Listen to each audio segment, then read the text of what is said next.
Hey guys, welcome to another commentary done by Diggity. This is going to be part of the Pro League pre-match test things. I know I said I wasn't going to do this, but I lied for a couple of reasons. First of all, that guy on the left, Boxer, gotta have Boxer in a match, and then for the next reason, 2-year anniversary. I've been doing this for 2 years as a couple days ago. So started right around the time when Moletrap started. He's actually done some 2-year anniversary commentaries. I'm still trying to figure out what to do. I think I'm going to save it for the 10,000 subscriber anniversary and do something. If you guys have any suggestions as to what you want for the 10,000 subscriber / 2-year anniversary video, let me know. But yeah, still around. And then third of all, yeah, just not a lot of other StarCraft going on. So this is going to be on Glaive, Boxer versus Tazza. And Tazza, not one of those guys that I think is a formidable opponent. He's pretty average, pretty decent. Boxer, of course, not in his top form, so we might be able to see a pretty good match out of this. And I expect to see just some pretty heads-up, straight-up strategy, macro play, nothing too cheesy right off the bat, although anything's possible. But this is a map test, so I hope these guys kind of take that seriously and try to play a little bit more, at least pseudo-standard. Boxer starting at the 12 o'clock position, which is really the expansion that's the short end of the stick on this map. It's a little bit more exposed mineral expansion. It's a little bit harder to get towards the minerals at both the other expansions. There's one in the bottom right. Equivalently, you can think of it kind of directly across the map from where Tazza spawns. Tazza in white in the bottom left, 8 o'clock position again. So since he's at the 12 o'clock, he might want to adjust strategies, maybe go for Reaver Harass, a little bit of a Reaver drop. Whatever he does, I feel like it's kind of on him to keep Boxer back as much as possible, as early as possible. Because this is kind of like Return of the King, where you have that high ground inverting out, and where I feel like you've got those little ramps leading up, and then you've got these kind of these pinnacle things. That's the best way to describe them. They're little towers out in the middle, which I guess even makes them more like Return of the King, the actual title of the map, rather than Return of the King. Anyway, but as a result, siege tanks I feel like mech in general, particularly siege tanks, can take the high ground. Just getting out of that low ground stance should be fairly difficult for Protoss players, but we'll see how this works out. So there, the first, well, now that I think about it, though, there is a lot of room in the middle of the map to do some flanking at least. But again, because the middle is just wide open.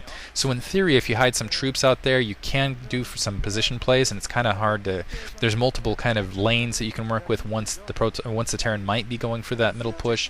But at the same time, once they establish, particularly kind of that position above the 6 o'clock, lay some mines down there, I feel like it would be really hard for them to break out, and they can just send vultures freely down to the 6 o'clock expansion, which is basically the nearest expansion that I feel like is feasibly held from Tazza's point of view. So let's see what Tazza is up to. Boxer going for that initial front door seal. He's got that, not doing anything too crazy here. Again, not going for cheese.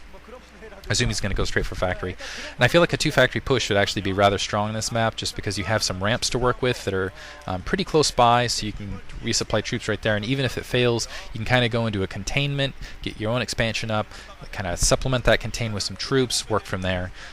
Fortunately, the area, well, actually no, the area is buildable there, but I think the direct middle of the map is not in fact buildable.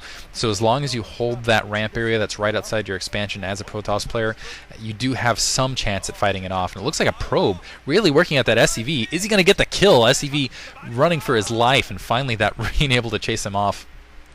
Looks like the factory being planted alongside that barracks, and that's only a single Marine being produced. So Boxer looking to play a little bit, and with that kind of front door seal, though, looks like Terran do have to kind of push it out a little bit more, and I think that might be a feature of the 12 o'clock location as well, making it even worse as a starting as a starting spot. And it looks like a little bit of repair action going on.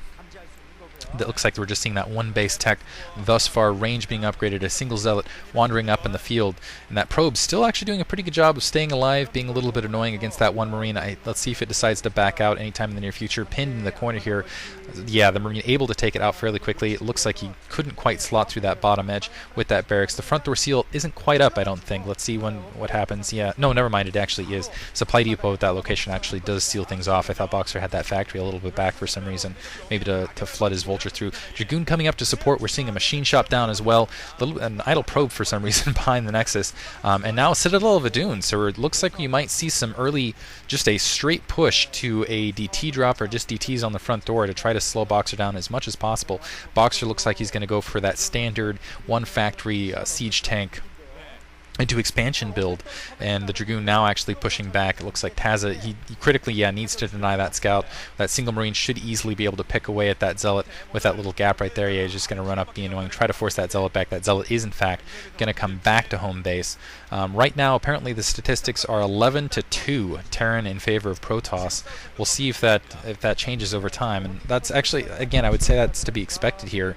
I don't know how they decide to field the maps, actually, if there's a horrible enough statistical advantage that they would get rid of it.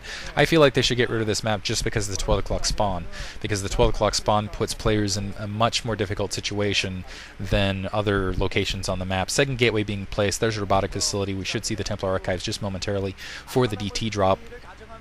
And let's see what Boxer already has in his engineering bay, along getting up along the way. But critically, he's with that fast expansion. The trick is to try to run in, pick off the tanks, pick off the turrets before there's enough troops to really hold the ground underneath.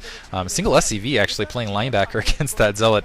Looks like those troops gonna have to back off and not feeling the extra pressure. I think Boxer has to be assuming, okay, either he's gone for some expansions of his own. Keep in mind he hasn't done any scouting, or he's going to go for a tech rush. He's already got that turret being built on that front door. And let's see what the timing works out for him, whether Boxer's going to have enough troops to really try to defend against this. Dark Templar are extremely annoying for Terran early game, and the key will be for Boxer getting some turrets back around his main expansion, also getting maybe a turret, some sort of detection along his factory line. Doesn't look like he's getting I'm not seeing an academy down to try to do some early spotting, and the other option of course is mines, but he needs to have those mines down ahead of time rather than after the fact.